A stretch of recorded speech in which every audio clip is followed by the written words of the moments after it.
my love, yeah. Don't stop. This your body give me cold. Don't stop. Bust it down on my love, yeah. Don't stop. This your body give me cold, yeah. I won't take no chance, yeah. I want you walk to me. Your body catching fire. You mean a lot to me. Special feelings you give me. Anytime that you come around, happiness kind of feeling. Girl, you always hold me down. Tete jo, majo, majo, majo. Oh baby, oh kare majo, majo, jojo, majo. Oh baby, oh kare majo. Don't stop, bust it down on my love, yeah. Don't stop, this your body give me courage. Don't stop, bust it down on my love, yeah. Don't stop, this your body give me courage, yeah. Don't stop, bust it down on my love, yeah. Don't stop, this your body give me courage. Don't stop, bust it down on my love, yeah. Don't stop, this your body give me courage, yeah. Majo, majo, majo, oh baby, oh kare majo, majo, jojo, majo, oh baby, oh kare majo, majo, jojo, majo, oh baby, oh kare majo.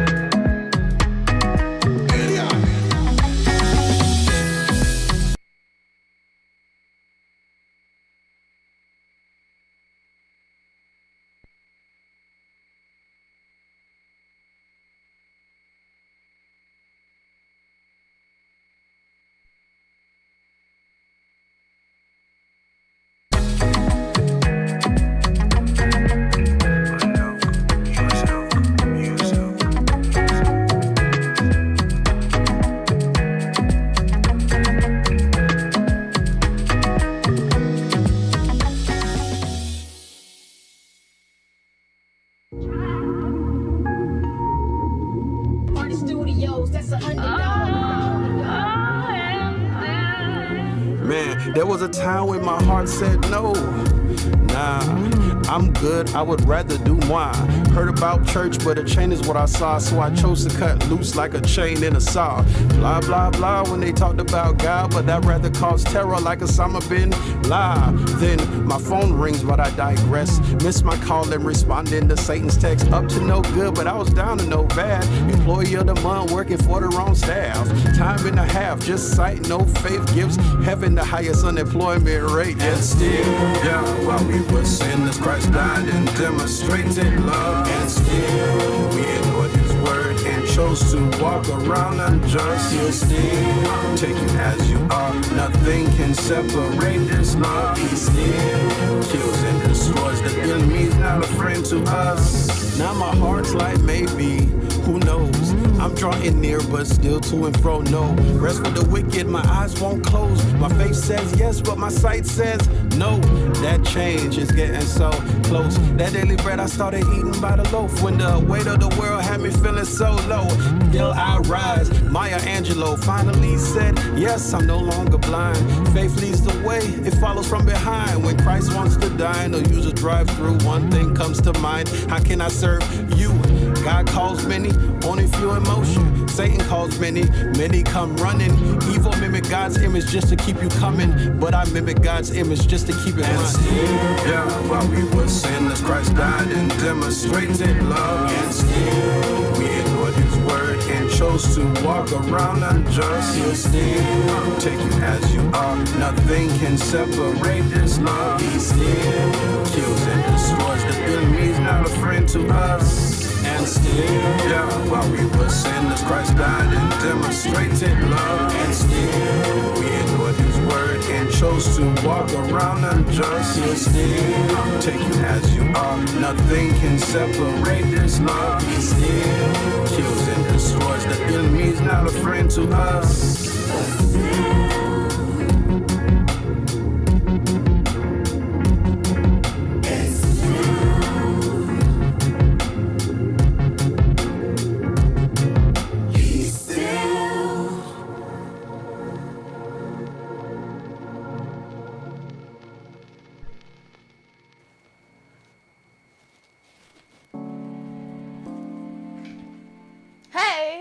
We're back. I'm back from traveling and all of that good stuff. It's your girl Ari, if you don't know. I also go by Nadia Sabe, Princess of the Darkness, Lil G, whole bunch of different shit.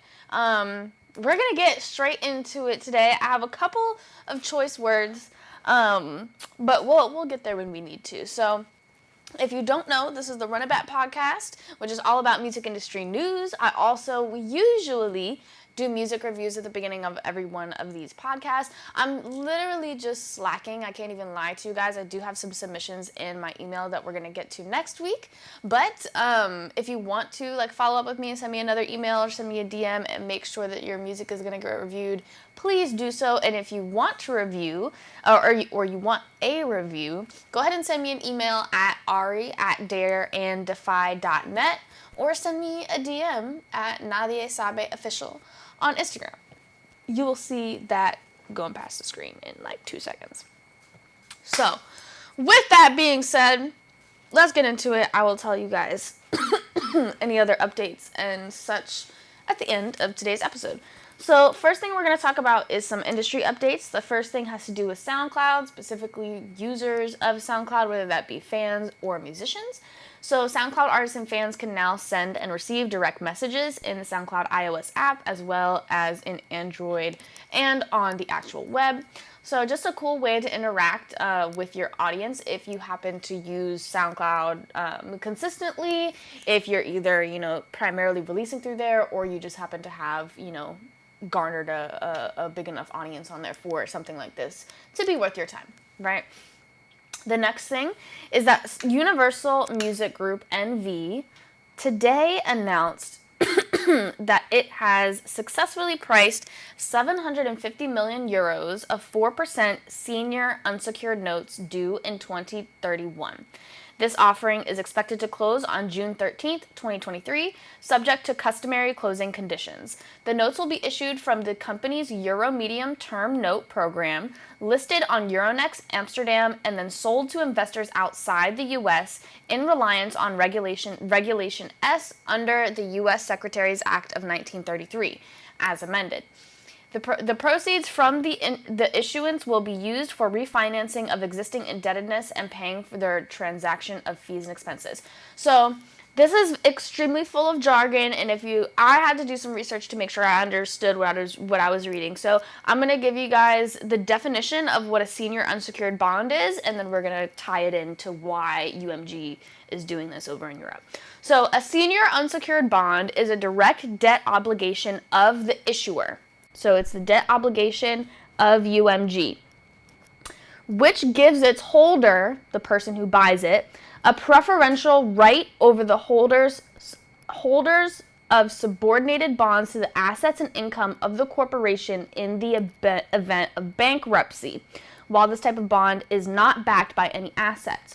So the collateral that goes behind the purchase of this bond, the investment from another company, is that if UMG goes bankrupt, they are owed something. That's at least my understanding of this, right? Finance is not my specific, specialty, but I do think that this is pretty interesting because it shows that UMG specifically, their European division, might be in a little bit of financial trouble. Obviously, they, are looking for solutions to bring in capital quickly in large amounts of it, right? And usually when you have to do that, it's because something happened. You know what I mean? So we'll see how this moves forward, but I think this is really interesting, and it just shows you the kind of dealings that happen between companies and with investors, these big wig, very powerful type people, that has literally nothing to do with art, nothing to do with creativity. It's all about numbers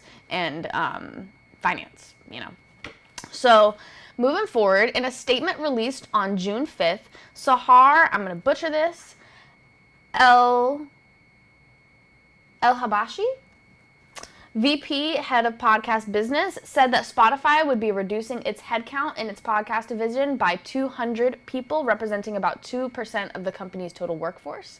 So more people losing their jobs. I remember we were talking about that a couple episodes ago.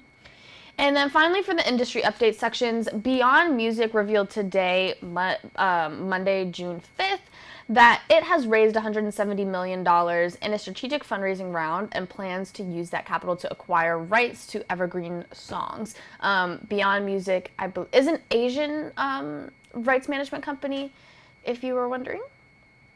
Okay, y'all. So this is where I have the choice words that I was talking about earlier when we're talking with Web3. We're going to brush past it quickly, but I have a bone to pick, y'all. I have a bone to pick with my journalists, okay? I love you guys. I would not be able to do this series, this podcast without you. Absolutely. But I need you guys to fucking get a grip when it comes to AI, okay?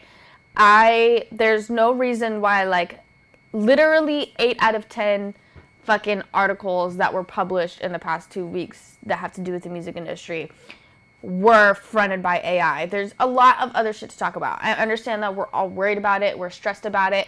I've tried to tell you guys, you know, and we reiterated that point on the last episode when we were talking about the Music Business Association. There definitely needs to be conversation about AI, but I do not want us as an industry to be so worried about this big bad wolf that we forget that there's fucking foxes. You know what I'm saying? There's other shit for us to worry about. There's other things for us to stay up to date on. And yeah, so I was frustrated doing research this week because I was like, I know that there's more for me to talk about, but sifting through the AI fucking drama is just, it's a lot. Okay. Anyways, let's talk about some recourse with AI. So when I say recourse, I mean things that companies, people, the industry can do to combat it, right? Or put a cap on things, contain it, you know? So the first thing we'll talk about is, I have to make sure that I'm saying all of this right. Talking about things that may violate copyright legal. I'm just going to read this whole thing. It was reported that Universal Music Group used DCMA detection instruments to file takedown requests for AI-generated tracks that mimicked Drake in The Weeknd and included trackable tags from producer Metro Boomin, for instance, but the precise manner AI-generated music is educated on a human artist's work remains to be outlined. It may violate copyright legal guidelines. We don't always have information about how the song is composed with AI and how the software works, explains Mene Bach. The question of where the kit is in terms of the internal workflow, what has been done by the AI and what was done by a human and for what purpose is going to be very central. So we've talked about this, you know, the crux of it is figuring out how you pay who, what they're owed, and why, you know, based on, in the same way that you would determine royalties on a split sheet with a collaborator, depending on labor, you know, who put in the most time, the most effort, and divvying that amongst the AI, but also the, whatever media the AI was trained off of, right? And I did put a link for DCMA in these notes. If you don't know, we always put the notes in either the description or the comment section when we're done with the podcast and when it's living up online. So if you want to do more research on any of the stories from today, definitely go ahead and take a look at that. But I put, like I said, the DCMA link in here. It's good. I'll show y'all what it is really quick. So like they said, they used a detection system from DCMA in order to find these works. And so that's exactly what DCMA is it's a detection service. They scour the internet for duplicates and reproduction of your content so that you can issue takedowns, sue people, whatever you need to do. And it does that through a bunch of different like data points, right? And analytic driven things. And it doesn't want to load right now, so maybe I'll show you it later. But you at least you know what it is, you know what the link is, and you have, you know, the ability. Moving forward, the next thing that they talk about on here is the right to publicity and publicity regulation. So what that does is protects a person's ability to regulate the business using their private traits. This may be a useful gizmo for legal professionals looking to guard artists from AI-generated copy. The RIAA Glazier said you have to look at you have to look at what is the internet and the commercial benefit, the intent, and the commercial benefit for the person publishing it, and what is the commercial consequence for the market and for the artist's other works. So when we're talking about suing people for reproducing things, something that is going to be looked at is the actual harm that's being done. How much monetary gain are you taking away from an artist by reproducing something that they could have made and could have released themselves through AI, right? Since publicity legal guidelines are written on the state level based on legal professionals, it's going to take longer to implement and aren't an ideal answer because, like they said, it's state governed. There's not a federal catch-all for the right of publicity. It goes down to the states. And then finally, labels and publishers so as to add AI-generated songs to their libraries as an option to minimize prices by lowering royalty funds. If you're a digital platform and you want to increase your bottom line, you create AI technology that can create functional music and add it to your playlist, thus passing 10% of your total content cost to your bottom line, Bromley explains. If an organization desires to work with the music enterprise and be on the correct facet of historical past, they will not.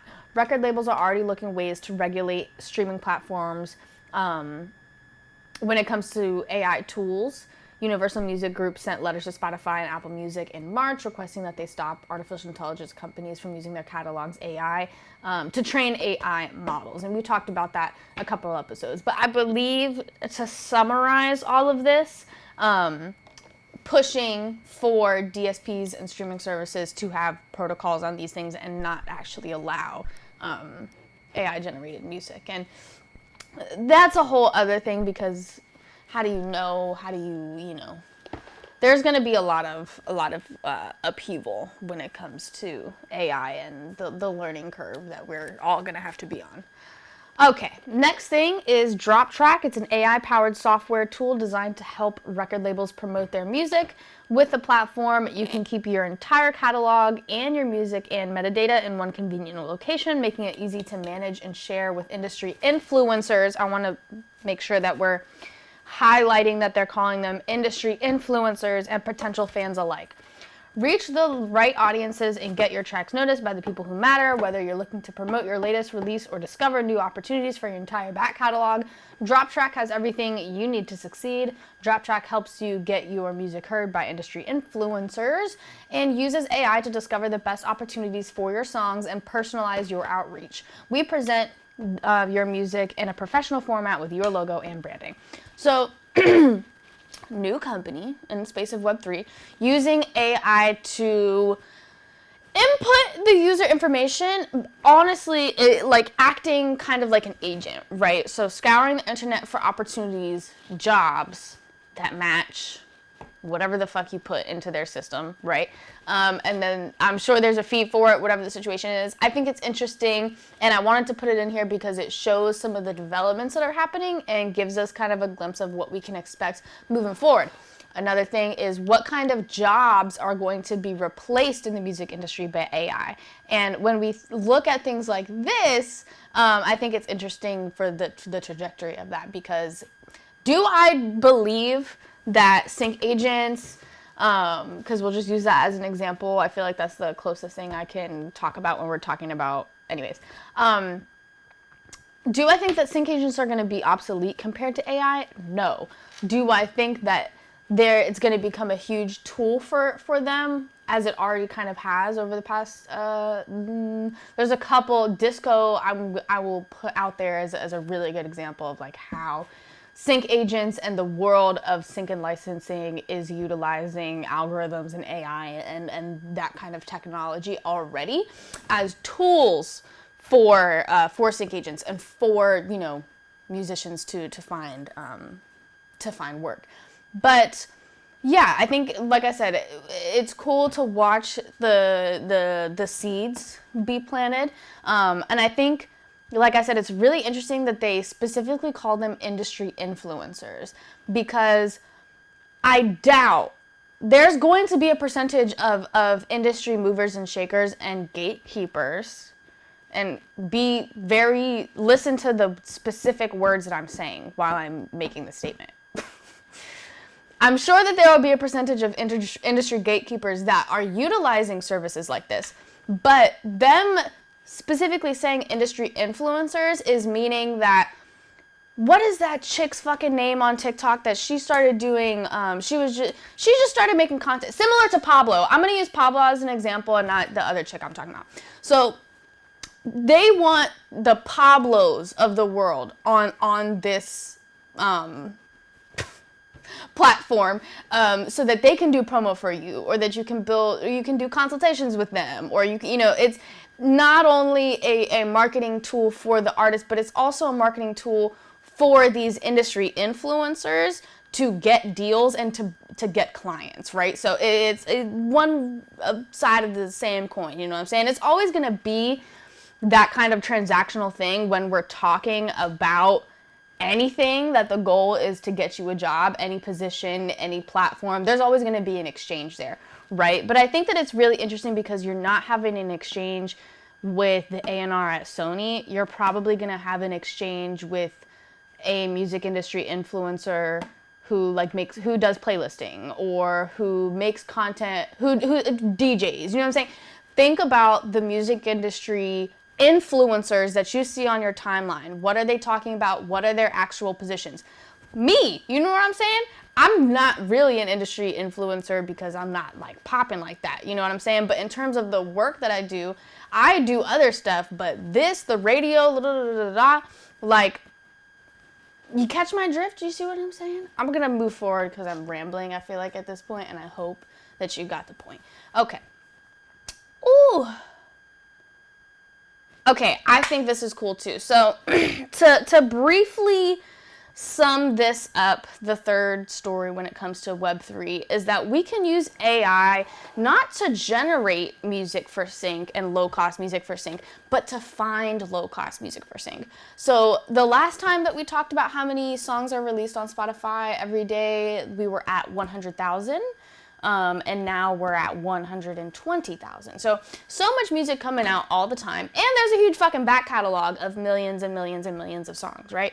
So the idea that they're talking about in the third article that I put here is that instead of having AI generate new music, let's use AI to find the old music that's going to fit whatever we're trying to do, right? The music is going to be low cost because you're looking for music that does not have a high value in terms of listenership and brand, right? You're not looking for superstars vault music, right? You're looking for some random independent or indie label sign type artist who you're gonna have to pay a low licensing fee for, and you're gonna get it done. You know what I'm saying? And I really love that idea, and it just continues to, similar to the story we talked about before, thinking about how we can use AI as a tool instead of a solution, if that makes any sense, right? We don't want to solve anything with AI. We don't want to replace anything with AI, but we do want to use it to make our industry better, more efficient, more productive, so on and so forth. Okay, finally, in a bold move forward, merging the physical and digital realms, Apple has unveiled its latest innovation, the Apple Vision Pro. This groundbreaking AR headset was introduced at the company's annual WWDC event, and while that was just one day ago, I think it was like 2 or 3 days ago now, it already has the potential to transform the music industry as we know it. With its ability to seamlessly blend virtual and augmented reality features, the Apple Vision Pro opens up a world of possibilities for musicians, fans, and music enthusiasts. This cutting-edge technology might reshape the music landscape, though don't expect it to do so overnight. The new item comes with a hefty price tag of nearly $3,500, so many up-and-coming artists can't even afford it, and neither can their fans. Remember what we talked about 2 or 3 episodes ago when I said what I said about AR, you know what I'm saying, and the accessibility of it. And I just love when my intelligence is confirmed. You know what I'm saying? Anyways, I think it's really cool that Apple came out with this, and we're going to talk about some of like the opportunities that are going to be found within AR. It's not any different from the metaverse and any other thing that we've talked about with AR, with opportunities there. But I think that,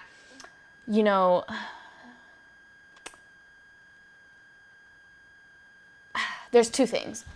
Apple technology is phenomenal. You know what I'm saying? None of us can really deny that, no matter how much whatever our opinions are on anything. They have great technology, and that's why they are the brand that they are, right? Also, them being the brand that they are, I think that this release is going to see way more adoption than anything in AR that we've seen in the past with like Oculus and anything like that, because there's a sense of trust with Apple. You know what I'm saying? Most of us did not pay for our phones in full. You know what I'm saying? The general working class public. Most of us you're probably paying your plan for your phone with your plan for your phone, if you know what I'm saying. Apple is expensive, period. And still the general public does what they need to do to get these products with these fucking apples, because it's Apple. You know what I'm saying? So I think that we're going to see a little bit more of an adoption of this.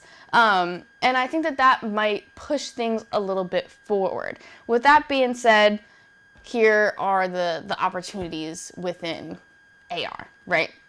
Immersive concerts, enhanced music videos, virtual bands and band members, interactive music business education, or music education rather, and collaborative songwriting. So once again, it's no different from anything that you could do within the Oculus, but because it's Apple and because, it's fucking Apple, I personally feel like there's going to be more of an adoption, more of an interest, and more of a trust with it, right? But there's also a lot of people who are extremely scared and think that this is just not good, right?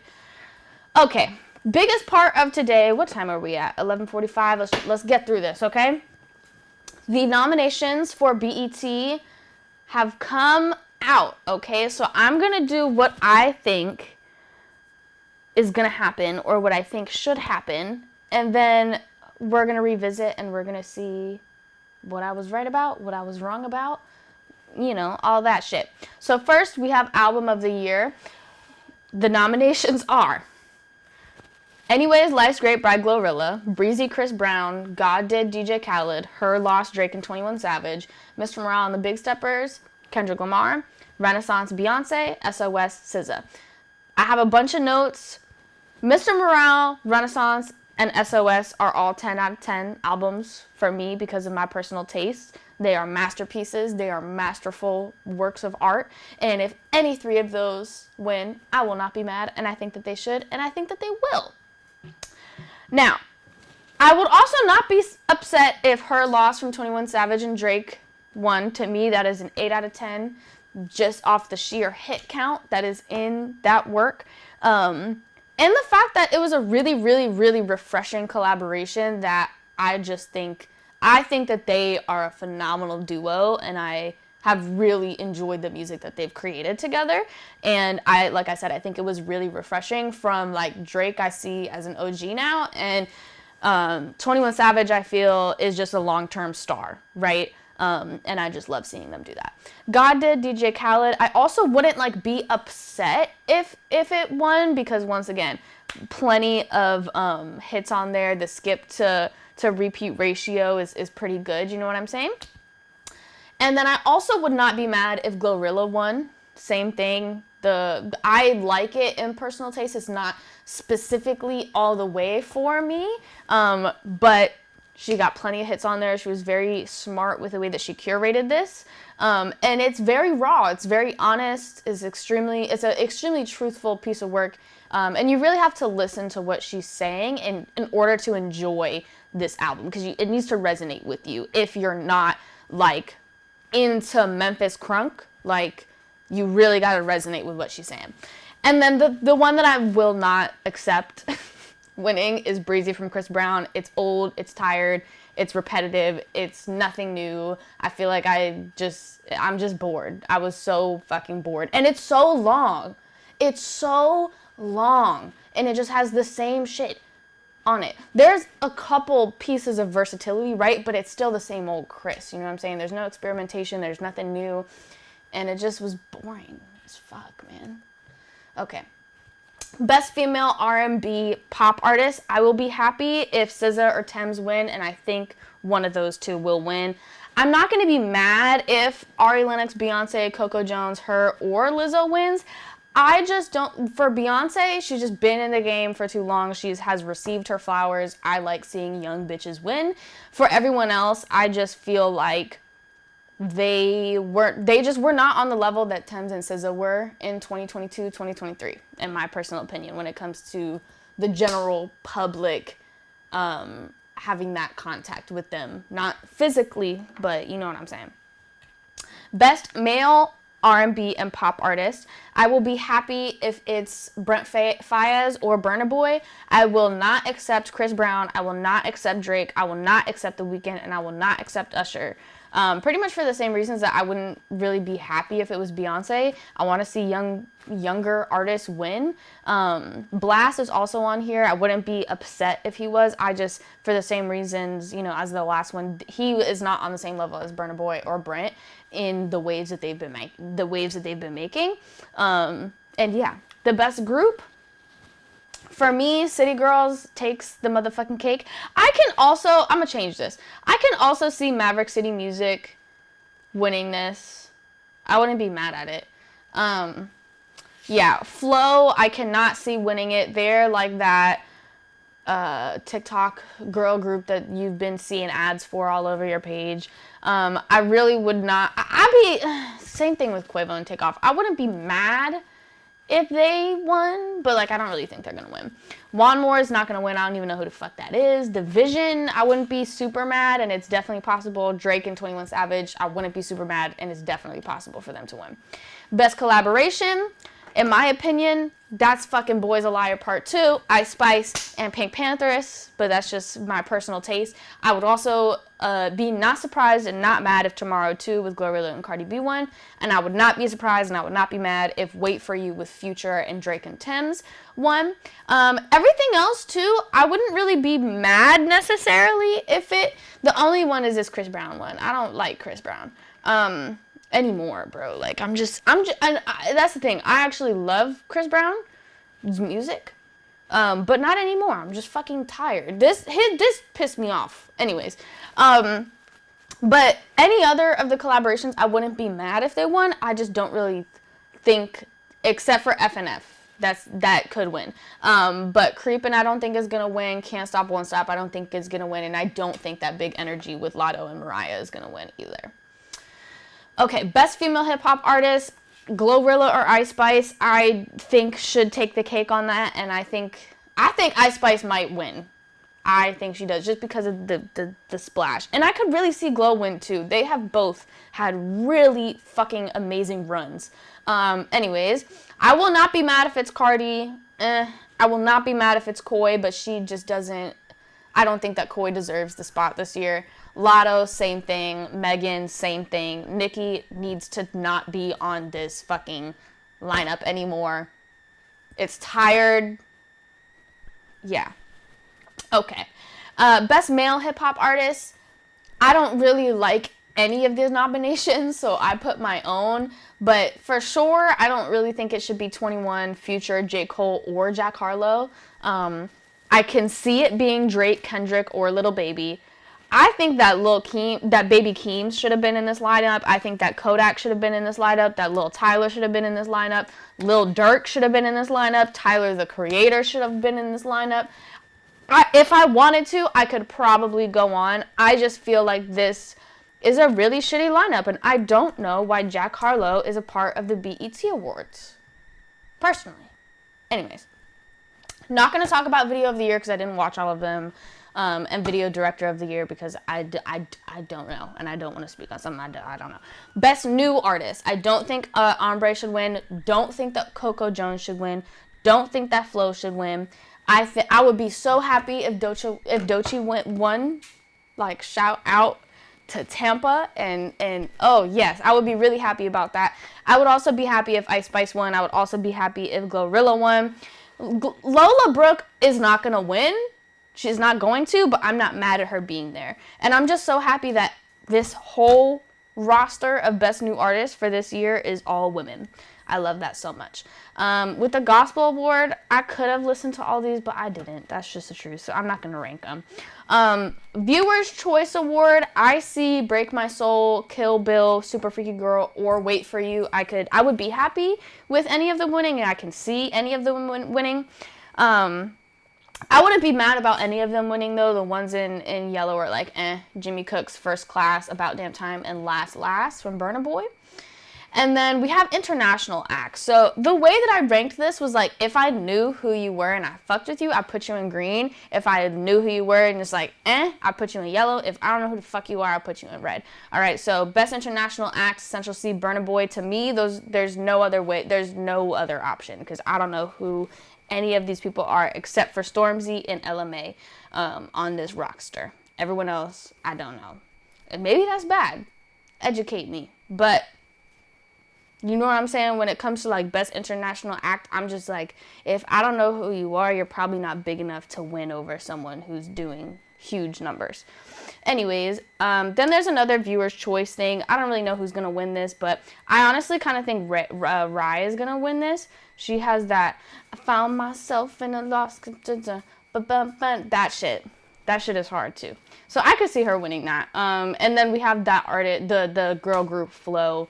But I have just seen them be promoted so much, but I have not seen not one of their songs catch on, like in terms of be trending on social media or be something that people are talking about. You know what I'm saying?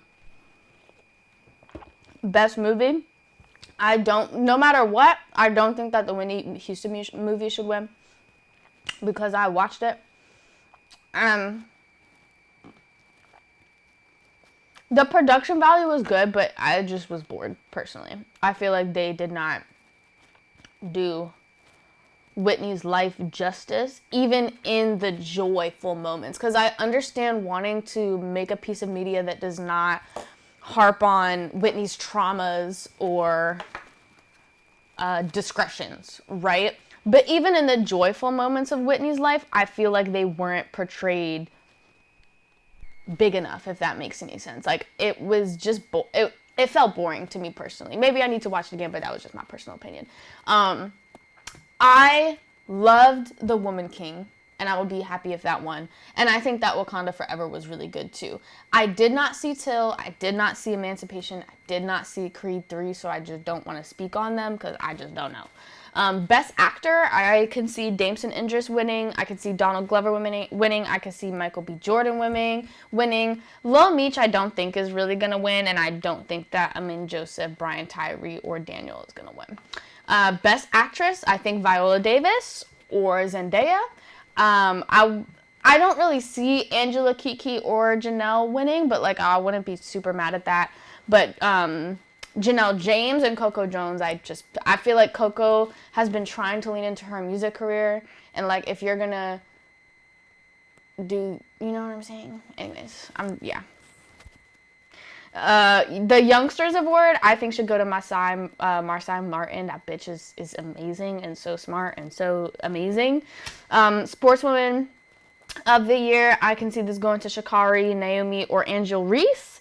I can also, I don't really think anyone else is going to win, other than maybe Serena Williams, because it's Serena Williams, but same thing with the musical artists. It's like, I want to see the young girls win, because Serena knows she's that bitch, you know what I'm saying? Anyways, when we have Sportsmen of the World, I probably shouldn't have done this, because I'm not, like, into sports. I'm taking this solely off of, like, my ignorant idea of what I think sports is, right? So, I can see Aaron Judge, Bubba Wallace, and Patrick Mahomes. Everyone else, LeBron James, Stephen Curry, Jalen Hurts, Gervonta Davis. I don't know. I just don't. My intuition just does not feel as though they're going to win. So, we'll see.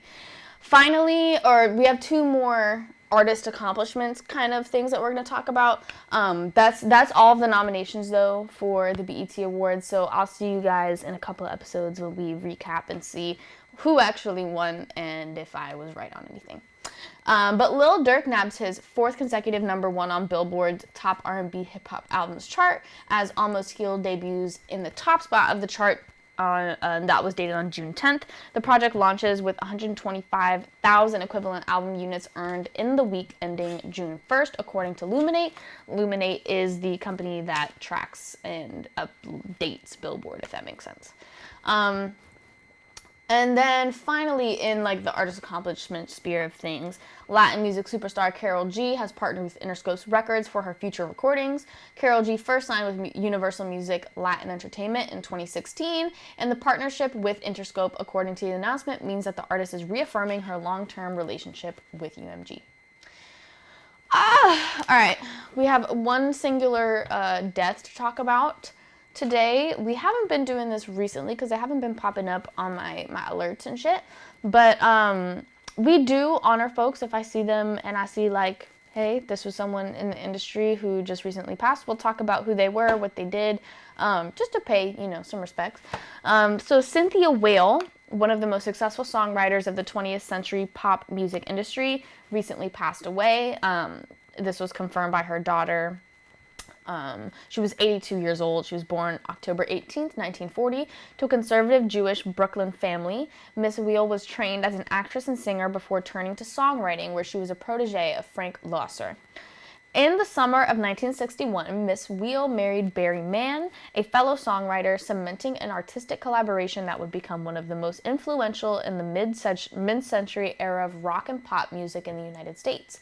One of the duo's many successful songs, some of their most popular, included On Broadway, Walking in the Rain, You've Lost That Love and Feeling, We Gotta Get Out of This Place, You Are My Soul and Inspiration, Make Your Own Kind of Music, and Here You Come Again.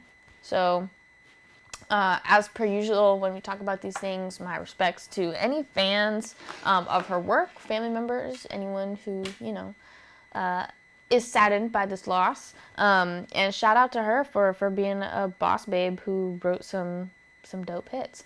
On that note, that's it, y'all. That's it. We were mainly just focusing on BET because, like I said, these industry journalists don't want to talk about anything other than AI, and I don't want to say the same things over and over again, and I feel like that's what it's becoming with AI, because it's like, no matter what the idea is or the company, like, it all comes back to the same point, the same shit, at least my own personal opinions, you know what I mean? And I don't like talking in circles, and it's like, I want to see more advancements instead of just everyone freaking out and like talking about what they think about it in terms of that, instead of like solution based. That's why the stuff that I did put in, I try to make it solution based. I try to make it interesting, different, something that you can think about, rather than just like, oh, AI's gonna change the industry and we're all running around with our heads cut off. Like that, I don't think that's how we move forward and do better. You know what I'm saying? Okay. I'm done. That's the end of the episode, you guys. I will see you next week. What are some updates? July 7th, y'all. We are going to be officially launching Baddie Brigade. On Indie Jams Radio. So, yeah, July 7th, you are going to see me and my girls, Key and Sai, over at Indie Jams for our first show with them. If you're interested in interviewing with us or anything like that, sponsoring commercials, maybe you just have a question you want to say hi, whatever the situation is, definitely contact us. July 28th, we have the Baddie Brigade's first ladies' night at Dreams Lounge. We are so excited to be bringing you guys this one-of-a-kind, never been done in Florida fucking before experience that is completely powered by women, from the DJ to the appearances, bottle girls, bartenders, promoters. Everything is female-powered to center bad bitches. We want bad bitches to have a good time, to feel safe, and to be celebrated. You know what I'm saying? So it's not a showcase. It's not a concert, it's a club night where we are happening to book like a couple of appearances from female rappers to give them a platform, but to also hype the crowd up. We do want to put a little extra pizzazz, you know what I'm saying? So definitely check out the Baddie Brigade Instagram, which is just the Baddie Brigade. Brigade is spelled with an A though, not an I, because bras, titties, right? But yeah, we're looking for personnel for that event. So if you are a lady in Florida who is a promoter, is a female rapper, works in events as a stagehand, street team, DJ, anything, we want to get you guys involved and initiate you into the Baddie Brigade. We're going to have updates on like when our first interest meeting is going to be, where all of you guys can come and talk about what the situation is and how we're going to move forward and all of that. June 23rd, this month, we have the next jam session. We are going to be changing things up just a little bit. We're going to have sign-up sheets. We're going to have time slots because we need to put some order in this thing, you know what I'm saying? I love the space that we've created of just free-flowing art, but we need to make sure that every person who comes into the space is respected and given the time to do their thing, you know what I'm saying? So we're going to implement some rules. If you haven't been to the jam session before, come through. It's a donation-based event, which means if you got $1, you can come in. Even if you got 50 cents, you know, we work with people, you know what I'm saying? The goal for the event, though, is to just have space and time for people to create art together for real and just be happy and love each other, you know what I'm saying, through music. So yeah, we're in this space, not this exact space, but this building here, Inner Space Orlando, which of course I'm almost gonna forget. Shout out to Inner Space Orlando for being, look, I only have one shoe on. The amazing studio that sponsors the Run It Back podcast, and the reason why we're so dope, this great setup, this amazing backdrop, these lightings, everything. Inner Space Orlando for all of your recording, visual, and audio production needs, event needs, live streaming needs, anything you could probably think of that has to do with just being creative and actually making something. Inner Space can help you in some type of way. So make sure, see that? Inner Space Orlando, boom. Yeah, go follow them, contact them if you're in Orlando and Florida, and build that relationship. Is there anything else that I'm missing?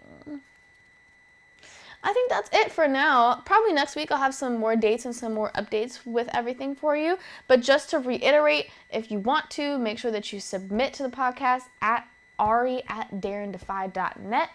Give me a follow on Instagram. Let me know if there's any specific stories you guys want me to talk about too, because I always love when people send me different stories to talk about, because it's helpful, you know what I mean? Never hurts. And I like to know what you guys specifically want to hear about as well. Okay. Bye.